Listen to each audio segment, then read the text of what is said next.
student and welcome back on our YouTube channel, and today video we will discuss the question number 1 to 4 of exercise 7.2 in your NCERT mathematics books. So let's start. So student, सबसे पहले मैं exercise start करने से पहले आपको दो theorem बता दूं जो इस एक्सरसाइज से पहले आपको बुक में मिल जाएंगी, और वो ये है जो आप लोगों ने पढ़ा भी है कि अगर कोई आइसोस्केलस ट्राइंगल है, और आइसोस्केलस ट्राइंगल आप सबको पता है हम किसे कहते हैं। आइसोस्केलस ट्राइंगल होता है एक ऐसा ट्राइंगल जिसकी दो साइड इक्वल हो कोई भी, और दो एंगल इक्वल हो। तो इसमें एक प्रॉपर्टी आपके पास ये आती है कि सपोज कीजिए ये एक आइसोस्केलस ट्राइंगल है जिसमें कि AB और AC ये दोनों साइड आपस में इक्वल है। मींस अगर AB की वैल्यू 10 है तो AC की भी वैल्यू 10 ही होगी, और BC होगा इनसे थोड़ा सा अलग। या आप कहें कि AB की वैल्यू 12 होगी तो AC की भी वैल्यू 12 होगी, मींस दोनों की वैल्यू सेम होगी। तो इस तरह का ट्राइंगल हमारा कहलाता है आइसोस्केलस ट्राइंगल। और इसकी एक और खासियत हो जाती है कि किसी भी आइसोस्केलस ट्राइंगल के जो दो साइड इक्वल होंगे उनके अपोजिट एंगल्स हो जाएंगे इक्वल। मींस जैसे कि यहां AB AC के इक्वल है तो AB साइड के ठीक सामने वाला एंगल देखिए कौन सा है। तो आप इस डायग्राम में देख सकते हैं कि यहां पे हमारे पास है एंगल C जो कि AB साइड के अपोजिट एंगल है। सेम इसी तरह AB के इक्वल कौन सी साइड है, AC। तो AC के भी ठीक अपोजिट में देखिए कौन सा एंगल है, तो आप देखेंगे AC के अपोजिट में हमारे पास एंगल B।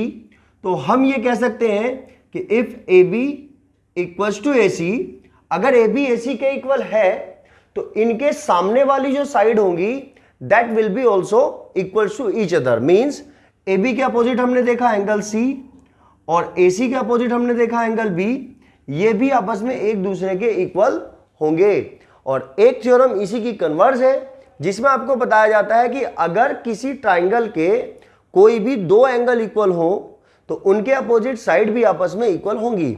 मतलब क्वेश्चन में आपको दे दिया जाए कि एंगल B और एंगल C सपोज करिए इक्वल है, तो अब आप इनके सामने वाली साइड्स को इक्वल ले सकते हैं। तो सिंपल सी बात है, अगर किसी भी ट्राइंगल के अंदर दो साइड इक्वल दे रखी होंगी तो आप उनके अपोजिट एंगल्स को इक्वल ले सकते हैं। अगर हमें एंगल्स इक्वल दे रखे होंगे तो हम उनके अपोजिट साइड इक्वल ले सकते हैं। ठीक है स्टूडेंट, तो चलिए अभी स्टार्ट करते हैं एक्सरसाइज 7.2 को।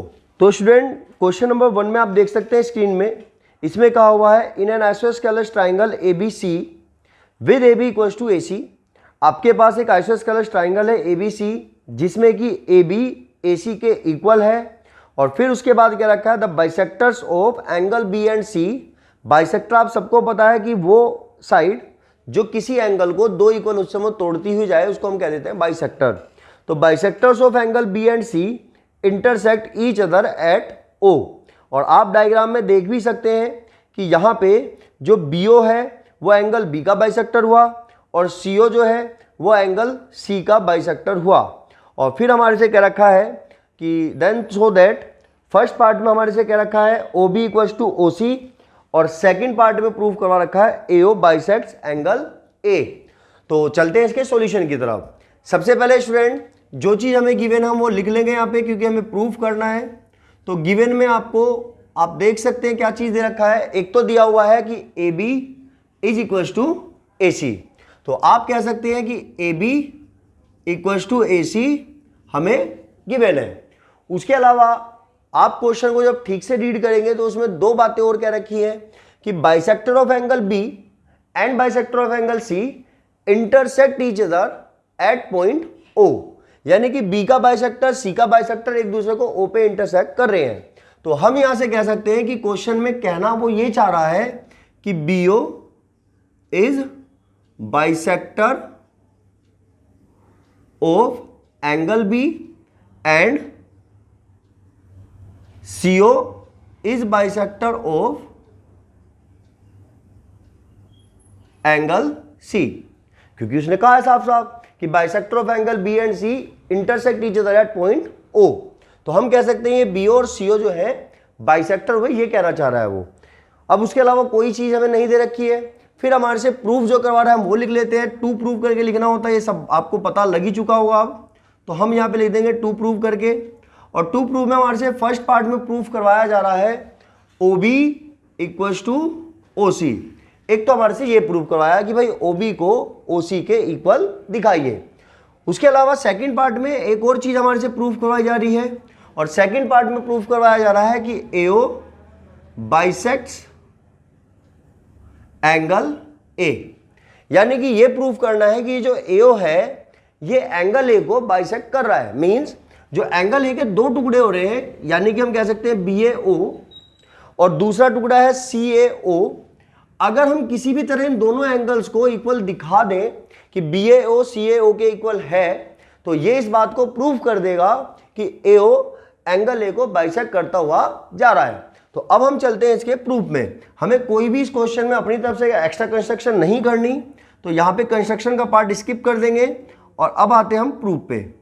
प्रूफ में सबसे पहले स्टूडेंट देखिए कि हमें जब ये कह रखा है कि AB जो है AC के इक्वल है, तो हमने लिख दिया कि as we know AB equals to AC।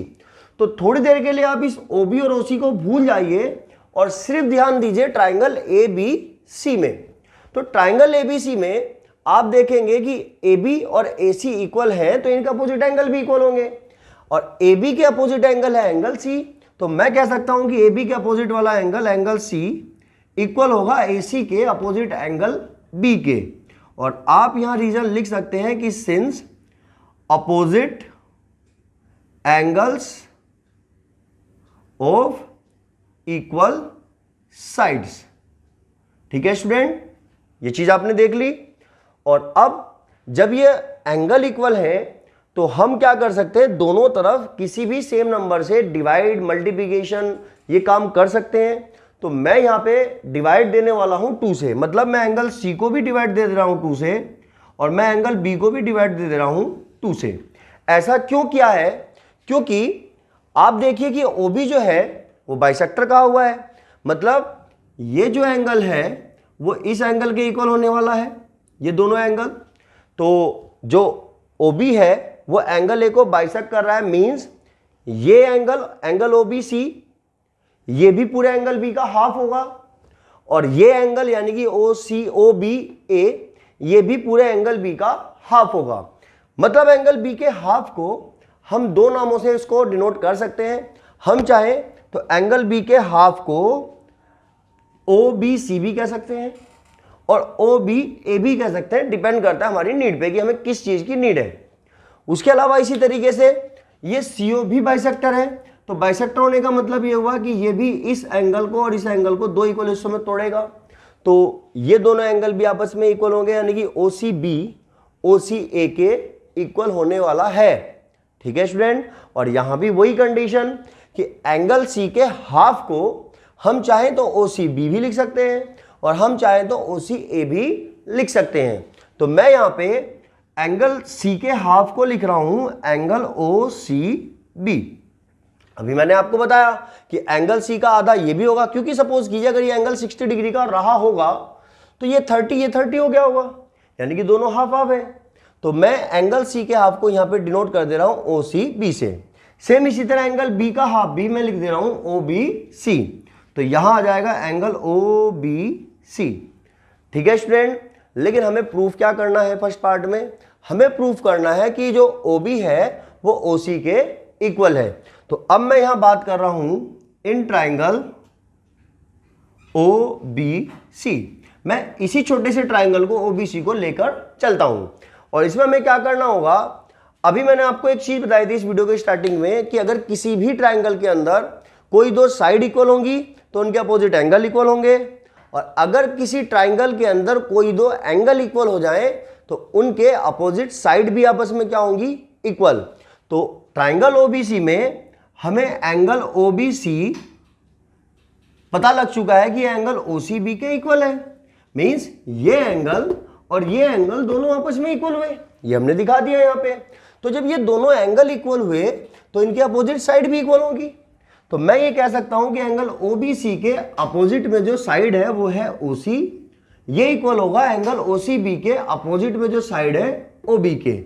और यही हमें फर्स्ट पार्ट में प्रूफ करना था। रीजन यहां पे आप लिख सकते हैं कि since opposite sides of equal angles, मतलब ये दोनों इसलिए इक्वल हुए क्योंकि ये उन दो एंगल के अपोजिट साइड बैठ रही हैं जो कि ऑलरेडी इक्वल है, और आइसोस्केलस ट्राइंगल की प्रॉपर्टी होती है। तो स्टूडेंट ये हो गया हमारा फर्स्ट पार्ट, और अब हम चलते हैं इस क्वेश्चन के सेकंड पार्ट की तरफ। तो स्टूडेंट अब हम चलते हैं सेकंड पार्ट की तरफ। सेकंड पार्ट में हमें दिखाना था AO एंगल A को बाइसेक्ट कर रहा है, और उसके लिए मैंने आपको स्टार्टिंग में बता दिया था किसी भी तरह अगर हम इन दोनों एंगल को इक्वल दिखा दें तो वो इसी बात को शो करेगा that AO is bisecting the angle A। तो उसके लिए मैं इन दोनों ट्राइंगल्स को आपस में लेकर चलता हूं, मतलब ट्राइंगल AOB और ट्राइंगल AOC। अगर हमने इन दोनों ट्राइंगल को कॉन्ग्रुएंट दिखा दिया तो इनकी ये जो साइड है, सॉरी एंगल है, इनको CPCT से इक्वल ले सकते हैं, और एक बार ये दोनों एंगल इक्वल आ गए उसके बाद तो हम कह देंगे कि AO बाइसेक्ट एंगल A। तो मैं यहां से सेकंड पार्ट को प्रूफ करने के लिए लेकर चलता हूं triangle AOB and triangle AOC।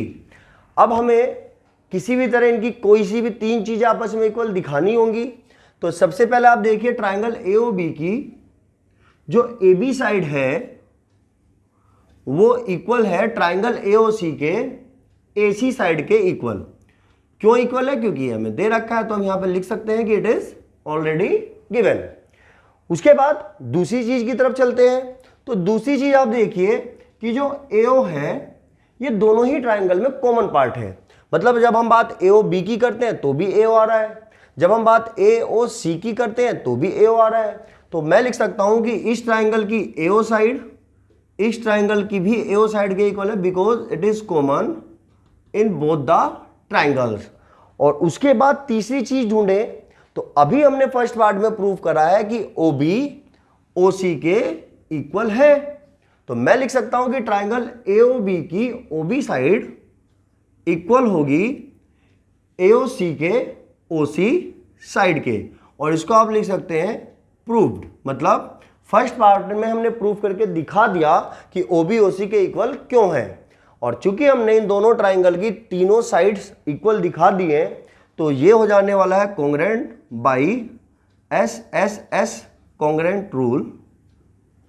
मैं यहां शॉर्ट में लिख दे रहा हूं कॉन्ग्रुएंट को CONG congruent rule. Triangle AOB will be congruent to triangle AOC।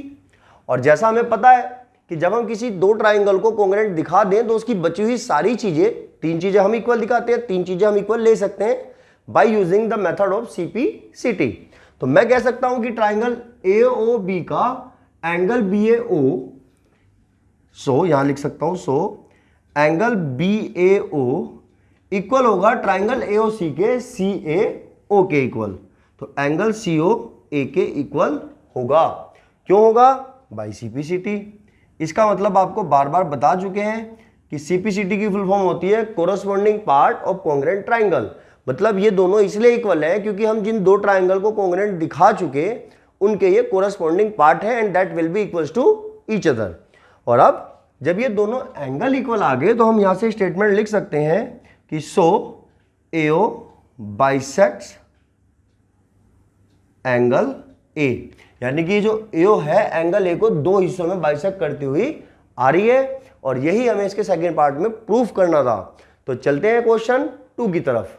तो स्टूडेंट क्वेश्चन नंबर 2 में आप देख सकते हैं इसमें दिया हुआ है in triangle ABC AD is perpendicular bisector of BC। मतलब AD परपेंडिकुलर भी है और बाइसेक्टर भी है BC का।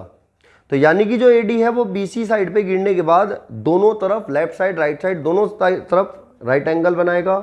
उसके अलावा ये BC का बाइसेक्टर है तो BC को दो इक्वल हिस्सों में तोड़ेगा भी। और फिर हमें प्रूव करना है so that triangle ABC is an isosceles triangle in which AB equals to AC। तो चलते हैं इसके सॉल्यूशन की तरफ। तो जैसा आपने क्वेश्चन में पढ़ा स्टूडेंट कि एक तो हमें ये कह रखा है कि AD इज परपेंडिकुलर, तो मैंने ऑलरेडी लिख दिया कि हमें एक तो ये दिया हुआ है कि AD is perpendicular on BC, यानी कि अपने लेफ्ट साइड में भी राइट एंगल बनाने वाला और राइट साइड में भी। उसके अलावा फिर एक बात और कह रखी है कि also it is the bisector of BC, ये BC का बाइसेक्टर भी है।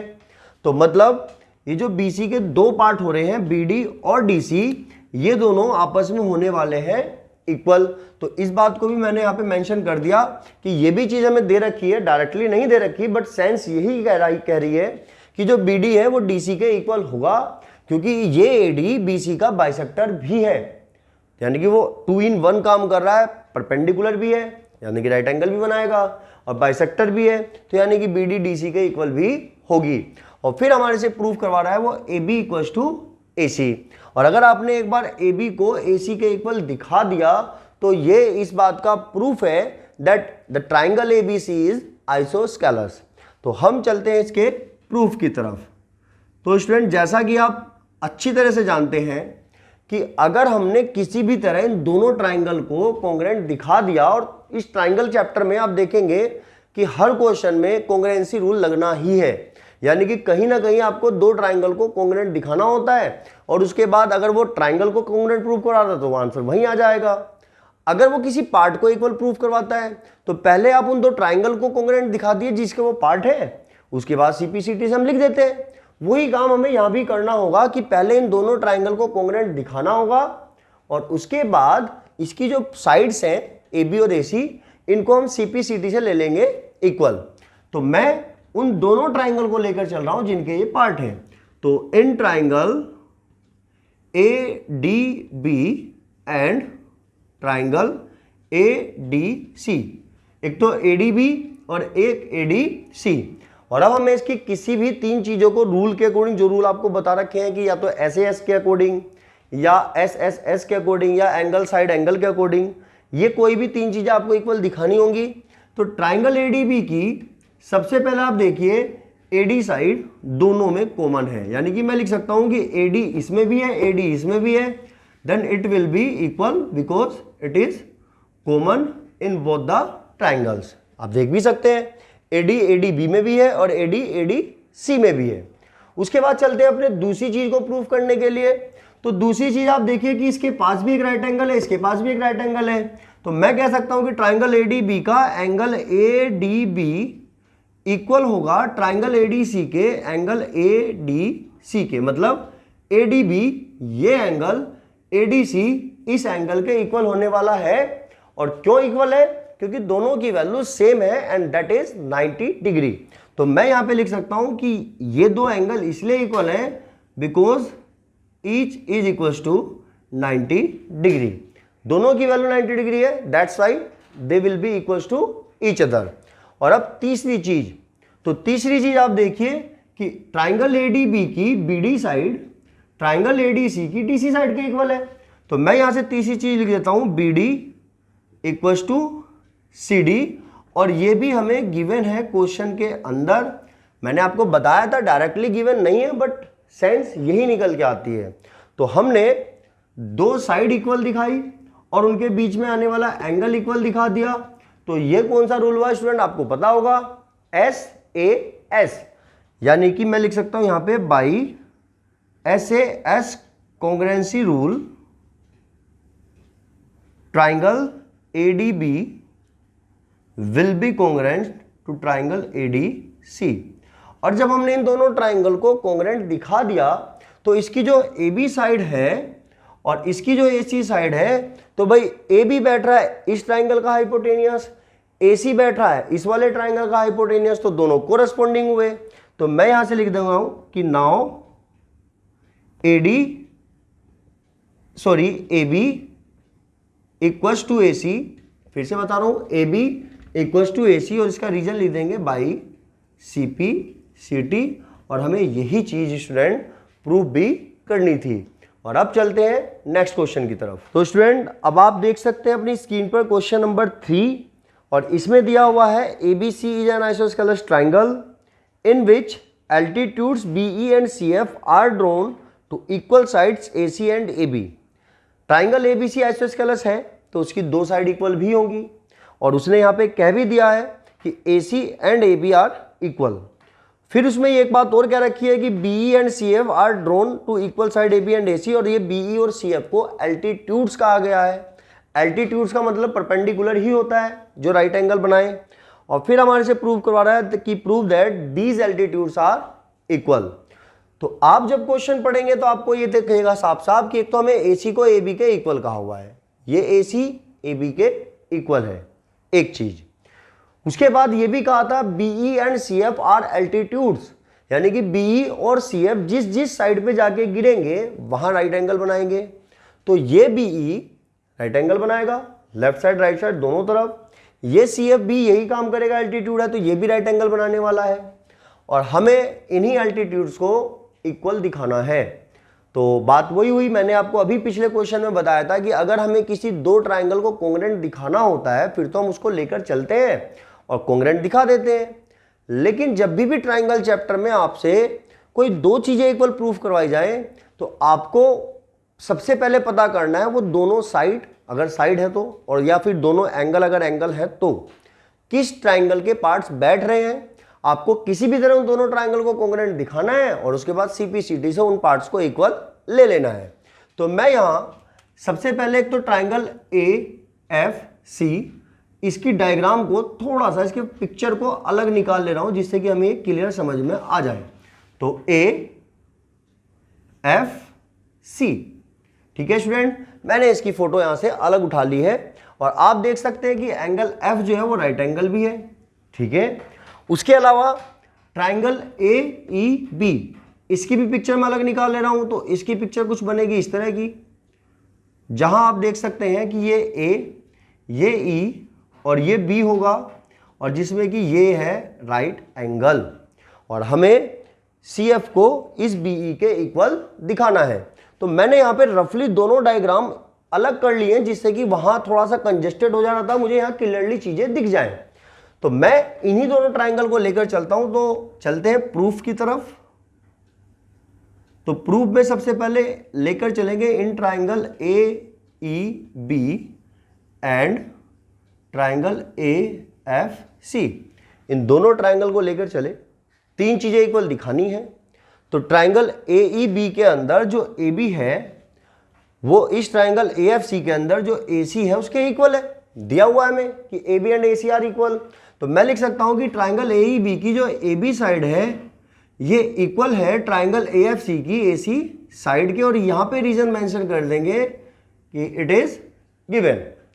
दूसरी चीज, तो आप दूसरी चीज देखेंगे कि भाई इसके एंगल, इसके अंदर भी एक राइट एंगल है, इसके अंदर भी एक राइट एंगल है।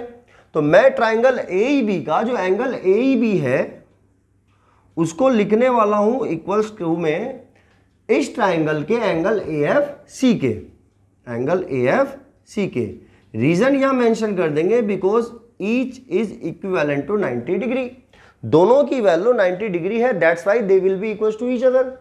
और तीसरी चीज की अगर बात करें तो आप ये देखिए कि जो एंगल A है वो इस ट्राइंगल के अंदर भी आ रहा है और यहां भी एंगल A है, मतलब ये जो पूरा कॉर्नर है एंगल A का ये दोनों ही ट्राइंगल के अंदर आ जा रहा है। अगर हम ट्राइंगल AFC लेकर चलते हैं तो भी ये एंगल आ जा रहा है, अगर हम ट्राइंगल AEB लेकर चलते हैं तो भी ये एंगल आ जा रहा है।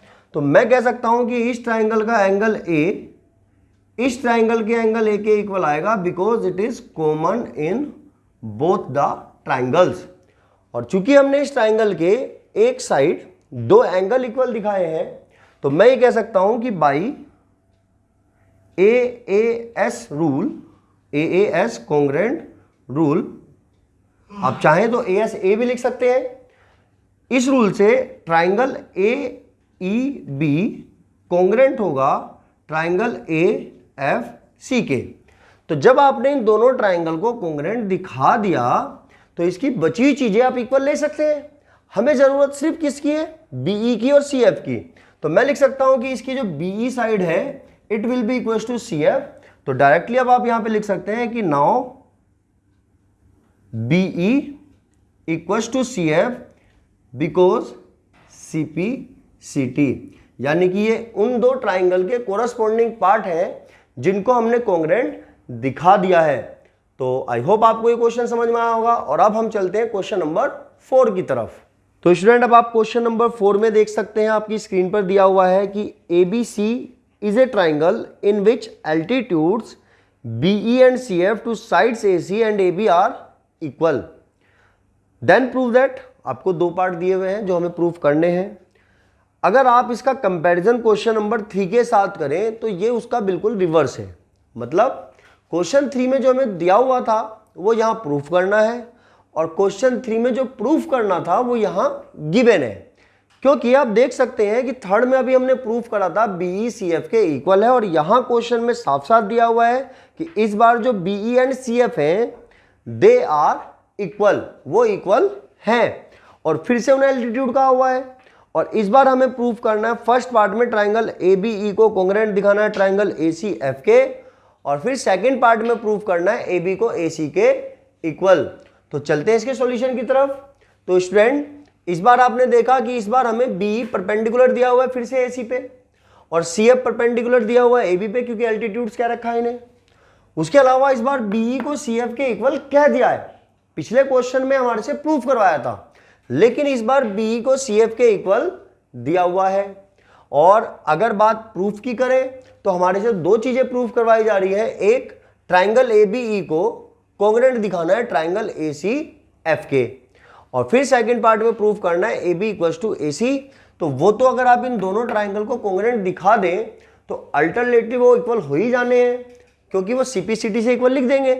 तो फिर से मैं पहले इन दोनों ट्राइंगल के डायग्राम को अलग निकाल रहा हूं, इनकी पिक्चर को अलग निकाल रहा हूं उस मेन डायग्राम से। तो ट्राइंगल ए बी ई फिर से ये बनने वाला है कुछ इस तरह का ट्राइंगल ए बी ई, ठीक है स्टूडेंट, जिसमें कि ये एंगल है आपका राइट एंगल, और फिर इसको कोंग्रुएंट दिखाना ए सी एफ के। तो मैं ए सी एफ की भी फिगर अलग निकालने जा रहा हूं। तो ये है ए सी एफ, और यहां ये भी राइट एंगल है, ठीक है स्टूडेंट। तो हमें इन दोनों को कोंग्रुएंट दिखाना है, उसके लिए तीन चीजें लेकर चलिए। तो अब मैं चलता हूं इसके प्रूफ की तरफ। तो प्रूफ में सबसे पहले हम फर्स्ट पार्ट की बात करते हैं, और मैं इन्हीं को लेकर चलता हूं in triangle A B E and triangle A C F. फिर से हमें तीन चीजें देखनी है। तो इस बार आप देखेंगे कि भाई एक तो हमें बीई को सी एफ के इक्वल कहा हुआ है, बीई सी एफ के इक्वल है, क्या रखा है।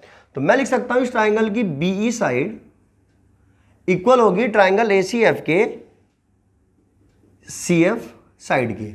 बीई को सी एफ के इक्वल दे रखा है, तो मैं इसका रीजन भी यहां पे मेंशन कर दूंगा, बिकॉज इट इज गिवन, ठीक है स्टूडेंट।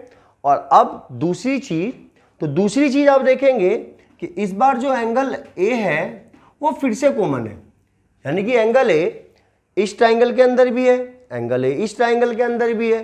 तो मैं लिख सकता हूं कि angle A equals to angle A and it is common in both the triangles. और तीसरी चीज, तो तीसरी चीज हमारे पास दोनों का एक एक एंगल राइट एंगल है। तो मैं लिख सकता हूं ट्राइंगल ए बी ई का angle A E B equal होगा ट्राइंगल ए सी एफ के एंगल ए एफ सी के, because each is equals to 90 degree, क्योंकि एंगल ए ई बी भी और एंगल ए एफ सी भी ये दोनों राइट एंगल है, that's why it will be equals to each other. और अब हमने एक साइड दो एंगल इक्वल दिखा दिए, तो मैं लिख सकता हूं by S A congruent rule triangle A B E congruent होगा ट्राइंगल ए सी एफ के, ठीक है स्टूडेंट। तो ये हमारा हो गया फर्स्ट पार्ट प्रूफ। और सेकंड पार्ट की अगर बात करें तो सेकंड पार्ट में जब हमने इन दोनों ट्राइंगल को कॉन्ग्रुएंट दिखा दिया तो इनकी बची हुई चीजें हम अपने आप इक्वल ले सकते हैं। तो आप इस ट्राइंगल की हाइपोटेनस देखिए वो है ए बी, और इस ट्राइंगल की हाइपोटेनस देखिए वो है ए सी। तो चूंकि दोनों ट्राइंगल कॉन्ग्रुएंट दिखा दिया हमने, तो इनकी ये जो हाइपोटेनियस है ये इक्वल होंगे बाई सीपीसीटी। तो मैं यहां से सेकंड पार्ट में डायरेक्ट लिख सकता हूं कि now A B will be equals to A C because of CPCT, यानी कि जिन दो ट्राइंगल को हम कॉन्ग्रुएंट दिखा चुके हैं ये उसी के कोरस्पोंडिंग पार्ट है। तो सीपीसीटी का फुल फॉर्म आपको पता ही है, corresponding part of congruent triangle. तो आई होप स्टूडेंट आपको इन चार क्वेश्चंस का सॉल्यूशन अच्छे से समझ में आया होगा। उसके बाद भी अगर आपका कोई डाउट रह जाता है तो कमेंट सेक्शन में जरूर लिखिएगा। और अभी हम इस वीडियो में इन्हीं चार क्वेश्चंस की बात करते हैं, अपनी नेक्स्ट वीडियो में हम बात करेंगे इनके बचे हुए चार क्वेश्चंस की। तब तक के लिए स्टूडेंट थैंक यू।